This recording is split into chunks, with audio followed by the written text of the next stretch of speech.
Hello जय हिंद दोस्तों, कैसे हैं आप लोग। उम्मीद करते हैं कि आप बहुत अच्छे होंगे। बहुत अच्छे से आपकी तैयारी चल रही होगी। कंटिन्यू तैयारी आप करते रहिए और आने वाली परीक्षा को बिल्कुल सफल तरीके से बिल्कुल विजयी करिए। ठीक है, तो आज अगर आप चैनल पे नए हैं तो तुरंत चैनल को सब्सक्राइब कर लें, बेल आइकन दबाएं और अपने दोस्तों को वीडियो लिंक भी शेयर कर दीजिए। ठीक है, जितना ही सपोर्ट आप चैनल का करेंगे उतना ही सपोर्ट आपको एजुकेशन की तरफ से मिलेगा, उतनी जल्दी आपको शिक्षा प्राप्त होगी, उतनी ही जल्दी आपको क्या होगा, सिलेक्शन हो जाएगा, आपका नाम रोशन होगा, आपके माता पिता ठीक है नाम रोशन होगा। ध्यान रखिएगा, अच्छे से तैयारी करिए। हमारी क्लास में देखिए बहुत अच्छे से पढ़ाया जाता है, हर चीज़ आपको मिलेगी।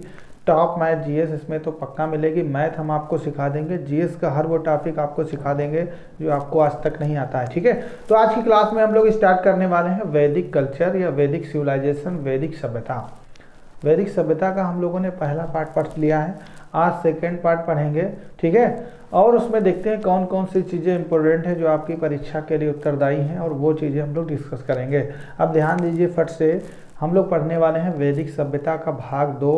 बिल्कुल लाइव क्लास है, आप कमेंट कर सकते हैं। ठीक है, ध्यान रखिएगा। तो जो भी कमेंट करेंगे, जो भी पूछना हो आप कमेंट बॉक्स में पूछ लीजिए, तुरंत आंसर आपको दे दिया जाएगा। ठीक है, तो देखिए फट से आज आपको वैदिक सभ्यता से संबंधित चीज़ें बताएंगी। हमने बताया था कि आर्यों द्वारा खोजी गई भारत में जो एक सभ्यता बनाई गई उसका नाम है वैदिक सभ्यता। वैदिक सभ्यता के लोग देखिए किस चीज़ का प्रयोग करते थे, किस चीज़ का प्रयोग नहीं करते थे, ये सारी चीज़ें हम लोग यहाँ पे डिस्कस करने वाले हैं। तो ध्यान जिससे देखिए हम लोग पढ़ने वाले हैं वैदिक कल्चर या वैदिक सभ्यता। वैदिक सभ्यता में पहली बार आपको पता है किस धातु की खोज हुई है, उसका नाम है लोहा। तो भारत में किस सभ्यता में लोहे की खोज हुई, तो कल हमने आपको आपके लेक्चर में बताया था कि एक था पूर्व वैदिक काल, एक था उत्तर वैदिक काल। पूर्व वैदिक काल को ही ऋग वैदिक काल कहा जाता था। ऋग वैदिक काल में तांबा का प्रयोग होता था, लेकिन जब से उत्तर वैदिक काल आया उस वैदिक काल में क्या प्रयोग होने लगा, लोहा। लोहे को ये लोग श्याम आयस कहते थे, जबकि तांबे को केवल आयस कहते थे। ठीक है, सोने को निष्क कहते थे, जो सोना था उसका नाम क्या था, निष्क। किस सभ्यता में, वैदिक सभ्यता में। अब देखिए जो ये लोग थे वो ग्रामीण थे, इनके पास जानवर ज़्यादा थे। तो जो वैदिक सभ्यता थी पूर्ण रूप से ग्रामीण सभ्यता थी। तो भारत में पहली बार जिस सभ्यता का उदय हुआ है वो ग्रामीण सभ्यता, वैदिक सभ्यता थी। ठीक है, इसका काल क्रम हम बता चुके हैं, अगर आपने नहीं देखा है तो प्ले लिस्ट में जाके तुरंत वैदिक सभ्यता का पहला लेक्चर देखिए, फिर सेकेंड लेक्चर पे आइए। ठीक है, और आगे देखिए फट से। अब देखिए आज हम लोग स्टार्ट करते हैं जो वैदिक सभ्यता है उसी सभ्यता, वैदिक सभ्यता जो है इसका संबंध किससे है, आर्यों से। आर्यों द्वारा खोजी गई पहली सभ्यता क्या थी, या आर्यों द्वारा विकसित की गई पहली सभ्यता जिसका नाम क्या है, वैदिक सभ्यता। ठीक है, कौन सी सभ्यता है, वैदिक सभ्यता। क्लियर। अब देखिए आर्यों की जो भाषा थी, ध्यान से देखिएगा, आर्यों की जो भाषा थी, ये पूछा जाता है परीक्षा में, आर्यों की भाषा क्या थी, आर्यों की भाषा क्या थी। तो ध्यान दीजिए, आर्यों की जो भाषा है वो संस्कृत थी। आर्यों की भाषा क्या थी, संस्कृत थी। ठीक है, तो अगर आपसे पूछ लें आर्यों की भाषा क्या है, संस्कृत है। अब आर्यों के प्रमुख देवता अगर पूछ लिए जाए कौन है, तो आर्यों के प्रमुख देवता, ठीक है, जिनकी ये लोग पूजा करते थे, प्रमुख देवता अगर पूछ लिए जाए तो प्रमुख देवता थे इंद्र। आर्यों के प्रमुख देवता कौन थे, इंद्र थे। ठीक है, इन्हें वर्षा यानी बादल जो बनते हैं वर्षा का पुरोहित कहा जाता था, इंद्र। और दूसरे देवता, फर्स्ट देवता ये थे, सेकेंड देवता अगर आपसे पूछ लिया जाए तो अग्नि। दूसरे देवता कौन है, अग्नि। पहले देवता इंद्र थे, दूसरे देवता अग्नि थी। आर्यों की जो भाषा थी वो संस्कृत थी। भाषा कौन सी थी, संस्कृत थी। आगे देखिए आर्यों में क्या था, पहली बार लोहे की खोज की थी। आर्यों के समय में जो महिलाएं लंबे समय तक विवाह नहीं करती थी, ठीक है, जो महिलाएं लंबे समय तक विवाह नहीं करती थी उन्हें क्या कहा जाता था, या ऐसी महिलाएं जो विवाह नहीं करती थी उन्हें क्या कहा जाता था, अमाजू कहा जाता था। अमाजू क्या कहा जाता था, अमाजू। तो आपसे परीक्षा में पूछा जाता है कि अमाजू शब्द किसके लिए प्रयोग हुआ है। ऐसी महिलाएं जो आजीवन विवाह नहीं करती थी या लंबे समय तक विवाह नहीं करती थी उनको क्या कहा जाता था, अमाजू। ठीक है, आर्यों की भाषा संस्कृत थी, प्रमुख देवता इंद्र थे, दूसरे नंबर के देवता अग्नि थे। क्लियर। अब आगे देखिए अगला जो पॉइंट है आपका वो है ये कि देखिए आधन्या, आधन्या, आधन्या जो शब्द है ये किसके लिए प्रयोग किया गया है? तो ध्यान रखिएगा, जो आधन्या शब्द है ये किस जानवर के लिए या किस पशु के लिए प्रयोग हुआ है? ऑप्शन में होता है कुत्ता, घोड़ा, गाय, हाथी। किसके लिए प्रयोग हुआ है? तो आधन्या जो शब्द है ये गाय के लिए प्रयोग हुआ है। ध्यान रखिएगा, किसके लिए प्रयोग हुआ है? गाय के लिए। तो आपसे पूछा जाएगा कि वैदिक सभ्यता में ऐसे, ठीक है, या आर्य सभ्यता में गाय के लिए कौन सा शब्द प्रयोग किया गया था? तो आधन्या। आधन्या शब्द किस पशु के लिए प्रयोग हुआ है? गाय के लिए। और गाय बहुत पवित्र पशु था, लोग इसका दूध पीते थे। वहाँ पे जब भी लफड़ा या झगड़ा होता था तो जानवरों के लिए होता था, क्योंकि पूर्ण रूप से ग्रामीण सभ्यता थी। कौन? ठीक है, वैदिक सभ्यता जो थी पूर्ण रूप से ग्रामीण थी, जिसके पास ज़्यादा जानवर होते थे वो ज़्यादा ताकतवर, जिसके पास कम ताकतवर माना जाता था उस समय। ठीक है, अब देखिए गाय के लिए आधन्या शब्द आया है। अमाजु ऐसी महिलाओं के लिए जो आजीवन अविवाहित रहती थी। देवता इंद्र थे, अग्नि दूसरे नंबर के देवता थे, भाषा संस्कृत थी। ठीक है, और इनकी पवित्र नदी अगर पूछ लें जहाँ ये लोग पानी जानवरों को पिलाते थे तो पवित्र नदी थी सरस्वती। ठीक है, पवित्र नदी सरस्वती थी और सरस्वती के किनारे ही वेद लिखे गए थे। वेद लिखे गए थे। अगर आपसे पूछ लें पवित्र क्यों मानी जाती है? क्योंकि वेदों का संकलन इसी नदी के किनारे हुआ था।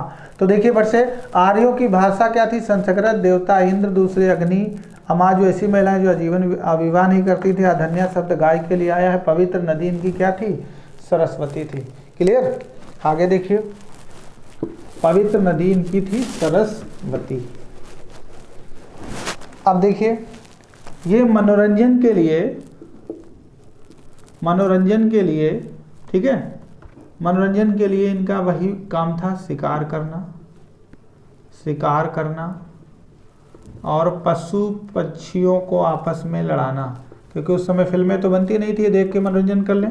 ठीक है, पशु पंछियों को आपस में लड़ाना, शिकार करना, ये इनके क्या थे? मनोरंजन के साधन थे।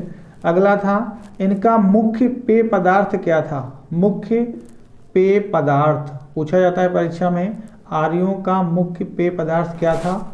तो देखिए एक है हेमंत पर्वत। हेमंत पर्वत है जिसको आजकल हम लोग हिमालय पर्वत कहते हैं। हेमंत पर्वत की उस समय चोटी हुआ करती थी मुंजवंत। नाम क्या है? मुंजवंत। और मुंजवंत चोटी पे ये लोग क्या करते थे? एक पेय पदार्थ लेकर आते थे जिसका नाम था सोमरस। क्या नाम था? सोमरस। तो अगर आपसे पूछ लिया जाए कि सोमरस किसका मुख्य पेय पदार्थ था? तो आर्यों का। ये सोमरस कहाँ मिलता था? तो मुंजवंत चोटी पर मिलता था। मुंजवंत चोटी जो है वो किस पर्वत की है? हेमंत पर्वत। हेमंत पर्वत को वर्तमान में किस नाम से जानते हैं? तो हिमालय पर्वत के नाम से जानते हैं। ठीक है, इस पर्वत से लोग क्या लाते थे? सोमरस, और उसका प्रयोग करते थे मुख्य पेय पदार्थ के रूप में। ठीक है, मदिरा जिसको कहते हैं। क्लियर? आगे देखिए, एक प्रश्न और आता है कि ऋग्वेद में किस युद्ध का उल्लेख मिलता है? ऋग्वेद में, ठीक है, कंप्लीट लिख लें, ऋग्वेद में किस युद्ध का उल्लेख मिलता है? किस युद्ध का उल्लेख मिलता है? आप बता सकते हैं तो बताइए कमेंट में। ठीक है, उल्लेख मिलता है तो ध्यान रखिएगा, ऋग्वेद में 10 राग युद्ध का उल्लेख मिलता है। 10 राग युद्ध आपसे परीक्षा में बार बार पूछा जाता है। 10 राग युद्ध कब हुआ था? किस नदी के किनारे हुआ था? तो आपको ऋग्वेद में मिलता है। ऋग्वेद जानते ही हैं आप, ऋग्वेद का काल 1500 से 1000 के मध्य माना जाता है। उसी समय 10 राग युद्ध हुआ था। और 10 राग ये जो युद्ध है किस नदी के किनारे हुआ था?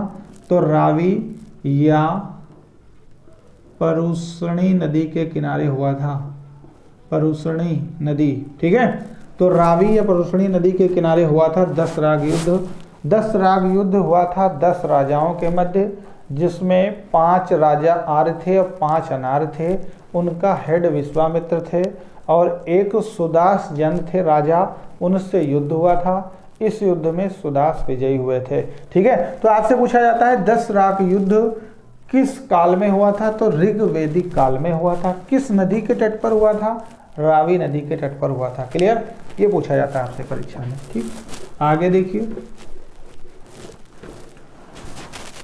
इसी में क्या हुआ है, सारे वेद लिखे गए हैं, सारे वेद लिखे गए हैं। पहली जो कृति है वैदिक सभ्यता की वो वेद हैं। जितनी भी जानकारी हम आपको दे रहे हैं ये सब वेदों से दी गई है। ठीक है, वेद संस्कृत भाषा में लिखे गए हैं। वेदों की संख्या 4 है। तो वेदों से संबंधित देख लीजिए, वेदों को हम विस्तृत तरीके से पढ़ने वाले हैं। पहला आएगा ऋग्वेद, फिर ऋग्वेद की रचना ऋग्वेदिक काल में हुई है। ठीक है, और उसके बाद उत्तर वैदिक काल में 3 वेद लिखे गए हैं, ध्यान रखिएगा। तो सबसे पहला वेद ऋग्वेद है, बाद का वेद कौन सा है, क्लियर, अथर्ववेद है। तो पहले हम लोग वेद देख लेते हैं, क्या देख लेते हैं, वेद। ठीक है, अब देखिए, अब हम लोग पढ़ेंगे वेद। वेद मीन्स हमने बताया था जानना या ज्ञान का भंडार होना, वेद मीन्स होता है। वेद अगर आपने पढ़ लिया तो आपके पास क्या आ जाएगा, ज्ञान का भंडार हो जाएगा, ये आप सब चीज़ जान जाएंगे। पहली जो कृति है वेद है, और सबसे बाद में जो हम लोग पढ़ेंगे उपनिषद है। क्या है, उपनिषद। ठीक है, तो अगर पूछ लें सबसे बाद में क्या आया, वेदों में सबसे बाद में क्या रचित हुआ है, तो उपनिषद। उपनिषद को हम लोग क्या कहते हैं, वेदांत भी कहते हैं। वेदांत क्यों कहते हैं, क्योंकि ये सबसे बाद में रचित किए गए हैं। उपनिषद हैं कितने, 108 हम आगे पढ़ेंगे, और इन्हें वेदांत भी कहा जाता है। उप माने होता है समीप, निषद माने गुरु के समीप बैठने वाला क्या कहलाता है, उपनिषद कहलाता है। ठीक है, तो ध्यान रखिएगा, ये चीज़ें हम लोग पढ़ेंगे आगे। पहले वेद पढ़ लेते हैं, क्लियर। अब देखिए, सबसे पहले हम लोग पढ़ेंगे वेद। तो देखिए, वेदों की संख्या 4 है। वेदों की संख्या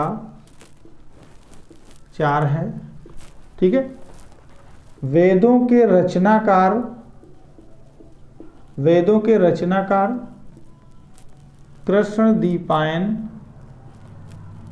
कृष्णद्वैपायन वेद व्यास है।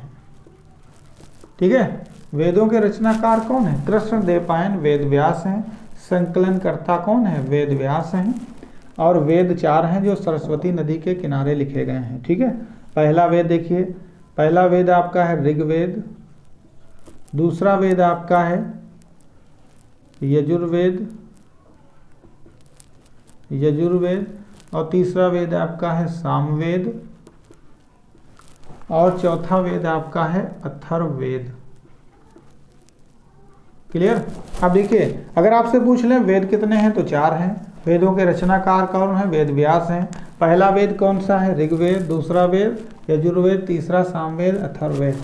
तो अगर आपसे पूछ लिया जाए परीक्षा में सबसे पहला वेद ऋग्वेद, सबसे बाद का वेद अथर्ववेद। ठीक है, इनको हम ओपन करके एक एक तरीके से पढ़ेंगे।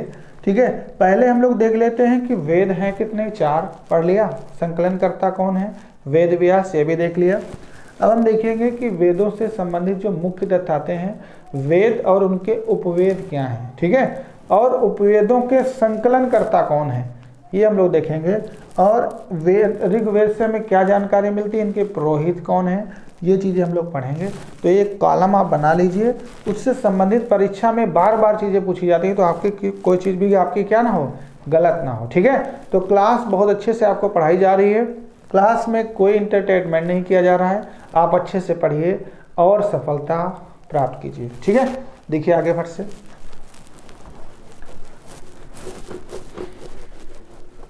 हम लोग पढ़ रहे हैं, क्या पढ़ रहे हैं, वेद। ठीक है, तो हम पहले वेद पढ़ेंगे, फिर विषय, फिर पुरोहित, फिर उपवेद, फिर उपवेद के संकलनकर्ता कौन है। ठीक है, तो कितने कॉलम बनाएंगे, तो हम लोग 4 कॉलम बनाएंगे। सबसे पहले हम लोग बनाएंगे वेद। ठीक है, इधर हम लोग बनाएंगे वेद कौन से हैं, इस तरीके से कॉलम बनाएंगे। और दूसरे नंबर पे विषय। ठीक है, वेद मतलब किस विषय पर कार्य करता है। फिर हम बनाएंगे उपवेद, पहले क्या बनाएंगे, वेद, फिर विषय, फिर हम लोग बनाएंगे पुरोहित, फिर उपवेद हम लोग बनाएंगे यहाँ पे उपवेद। उपवेद के बाद उपवेदों के संकलनकर्ता कौन है? उपवेदों के संकलनकर्ता, ठीक है, संकलनकर्ता हम लोग देखेंगे। क्लियर? तो ये चीजें आपको समझ में क्लियर आ रही होंगी, आप समझ भी जाएंगे। तो आप सबसे पहले क्या लिखेंगे? वेद, ठीक है, सबसे पहले हम लोग लिखेंगे वेद। तो आपका सबसे पहला वेद कौन सा है? आपको पता ही है, ऋग्वेद है। उसके बाद हम लोग पढ़ेंगे सामवेद है, ठीक है। उसके बाद हम लोग पढ़ेंगे यजुर्वेद है, यजुर्वेद। और उसके बाद हम लोग पढ़ेंगे अथर्ववेद। दिख रहा है? अथर्ववेद, ध्यान रखिएगा, बहुत अच्छे से आपको बताया जाएगा। अब देखिए, अगर आपसे पूछ लिया जाए ऋग्वेद, सामवेद, यजुर्वेद, ध्यान से देखिए, पहला है ऋग्वेद, पहले नंबर पे है ऋग्वेद, ठीक है, दूसरे नंबर पे सामवेद, फिर है यजुर्वेद, फिर अथर्ववेद। अब देखिए इसका विषय क्या है? विषय का मतलब ऋग्वेद किस संदर्भ में हम लोग पढ़ेंगे, सामवेद किस संदर्भ में पढ़ेंगे, यजुर्वेद और अथर्ववेद ये हम किस संदर्भ में पढ़ने वाले हैं, उसका विषय क्या है। फिर पुरोहित क्या है, मतलब ये जो विषय पढ़ रहे हैं उनको मानने वाले कौन है, पुरोहित कौन है, जन कौन है, ठीक है। तो देखिए सबसे पहले हम लोग जो चीज पढ़ेंगे, ठीक है, पहला जो विषय ऋग्वेद, ये देवताओं से संबंधित है, देवताओं के पुरोहित से, देवताओं से संबंधित है, ठीक है, देवताओं से संबंधित है। सामवेद आपको पता ही है कि संगीत से संबंधित है, संगीत से संबंधित है, संगीत से संबंधित है कौन सा, सामवेद, जो सारे गामा पा है, जब इसको हम पढ़ेंगे तो बताया जाएगा, संगीत से संबंधित है, संगीत से संबंधित है कौन सा, सामवेद। और यजुर्वेद आपको पता है किससे संबंधित है, ठीक है, यजुर्वेद जो है वो विभिन्न प्रकार के यज्ञ से संबंधित है, विभिन्न प्रकार के यज्ञ से संबंधित है। और जो अथर्ववेद है आपको पता ही होगा, ये जादू टोना टोटका, ठीक है, जादू टोना टोटका से संबंधित है, तंत्र विद्या से संबंधित है। तो देखिए ऋग्वेद देवताओं से संबंधित है, सामवेद संगीत से, यजुर्वेद विभिन्न प्रकार के यज्ञ से, और अथर्ववेद जादू टोने से संबंधित है। क्लियर हुआ? ये चीजें आपकी परीक्षा में बार बार पूछी जाती हैं, ठीक है। अब देखिए इनको जो विषय होता है, जो इनको पढ़ते हैं, जो लोग जो ज्ञान लेते हैं इनसे, जो बैठ के, ठीक है, उन लोगों को क्या नाम दिया जाता है, उन पुरोहितों को क्या बोला जाता है, ठीक है। तो वो पुरोहित हम लोग देखेंगे अब आगे, ठीक है। देखिए ध्यान से, पहले अगर कोई ऋग्वेद का पाठ पढ़ता है, देखा होगा ऋग्वेद में 10,580 श्लोक है, उनको अगर कोई पढ़ता है, ऋचाएँ हैं, उनको अगर कोई पढ़ता है तो उसे हम लोग होता कहते हैं, होता या होत्र कहते हैं, ठीक है।